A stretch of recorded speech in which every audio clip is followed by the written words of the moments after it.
afternoon mga idol. Ito, hindi tayo makapalipad mga idol dahil ang lakas sa hangin. Habagat na naman siya. Lakas oh. Kita natin sa mga puno ng ano, lakas. Kaya tambay lang muna tayo ngayon mga idol. Kasi kung magpalipad ay sayang sa saranggola. Iikot-ikot lang to, tapos sayang baka mabali pa yung mga ano nila. Jadi ito mga idol, ito inakyat ko lang dito sa taas para mailigpit ko. Hindi pa to sila natalo mga idol. Ito si Dilaw mga idol, hindi pa to nasubukan papalipad ng malayuan, pero talagang lumipad na to, hindi pa to nailaban. Ito si Green mga idol, naka-anim na to. Ito naman si Black, nakadalawa pa lang. Yun, sa manok pa to, pwede na itong pandirbe. Sayang nga mga idol, kanina si Pastor nagpangat pero binaba kagad. Yung saranggola niya namamayatot dahil sa sobrang lakas ng hangin. Tiningnan ko lang siya. Kung pinapatuloy pa niya to, tapos medyo napalayo niya, okay lang, palipad sana ako. Bahala na maputol mga idol. Para makaganti mo lang siya. Hindi sa pagmamayabang mga idol. Kasi dati talaga mga idol, tuwing palipad ko, iktad talaga ko kagad. Putol. Walang sinasanto yung tali ni Pastor. Ngayon lang mga idol, medyo nakatsamba. Mga 2 linggo na sunod-sunod. Tuwing laban na namin, naging panalo ako. Kaya natuwa rin ako na medyo nakaganti rin. Pero okay naman mga idol kung maputo lang yung saranggola ko dahil katuwaan lang yan eh. Maganda kasi sa feeling mga idol kung manalo ka. Ikaw ang makaputol sa tali nila kaysa ikaw palaging naputulan. Para maisipan mo ano kang ginawa nila sa tali nila na palagi makuiklad. Kung bubog, nagbubog rin ako. O sigurado ba sa galawan? Kasi depende lang kasi sa galawan mga idol. May mga matindi kasing gumalaw ng mga saranggola. Yung mga legit talaga na mga sa saranggola tayo kasi baguhan pa lang tayo nag-practice nito.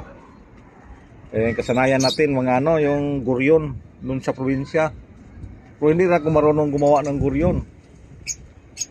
Tuntua lang ako na makita ng doon nakasabit sa mga puno ng kahoy yung galing na iktad. Tapos doon yun ang paliparin ko, ay sayusin ko. Ayun, kaya magkaroon ako ng saranggola na guryon. Pero yung totally na ako ang gumawa, hindi pa ako nakasubok yan mga idol. Baka yan, parang electric pan. Dati dito mga idol, naggawa yung pinsan ko ng parang eroplano. Yun, pinalipad namin, tuntua kami. Ngayon nagpalipad din ng saranggola na diamond lang, yung pang-ikwasan. Dinaanan lang sa tali niya mga idol. Yung ginamit namin, yung nylon na pang fishing, yung tangsi ang tawag. Malaki pa yon. Dinaanan lang, putol kagad. Yan ang ginawa sa pinsan ko.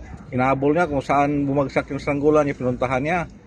Nagtubos pa siya mga idol ng 300 sa sarili ng saranggola. Simula noon, ginawa na lang niyang palamuti hanggang nasira. Malaki yung mga idol. Dito pa nga yung kawayan na ginamit niya.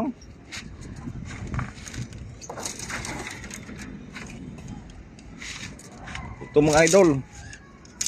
Ito yung ginawa niyang pangbalikat. Dalawa. Haba nito mga idol. Haba siya ito mga idol, mga 4 feet. Yan, ito paris-paris kasi ito. Ganyan. Kasi sa ginawa niyang eroplano, dalawang dalawang parang buka.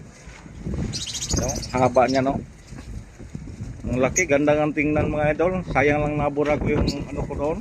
Yung video ko doon na yung pinalipad ko. May hinayang ako. Ganda sana yun. Ngayon ito, tinago-tago ko na lang. Sinabihan ko siya baka gusto niya maggawa ulit. Kaya ayaw na niya. Kasi pangkatuwaan lang sana sa kanya, pinatubos mo siya. Oo nga ganyan talaga dito sa Maynila mga idol. Pag umalis na sa kamay mo, hindi na yun sa'yo. Kanila na yun. Kaya para kung gusto mong makuha, tubusin mo. Ganyan lang labanan mga idol. Yan, kaya ito na lang ginagamit natin mga idol. Yun na lang mga maliliit na saranggola. Yan. Sige mga idol, yung hindi pa nakapag-subscribe, paki-subscribe na lang sa channel natin. Tsaka hit the notification bell para updated sa mga ginagawa kong video na mga walang kabuluhan. Sige mga idol, thank you and good afternoon.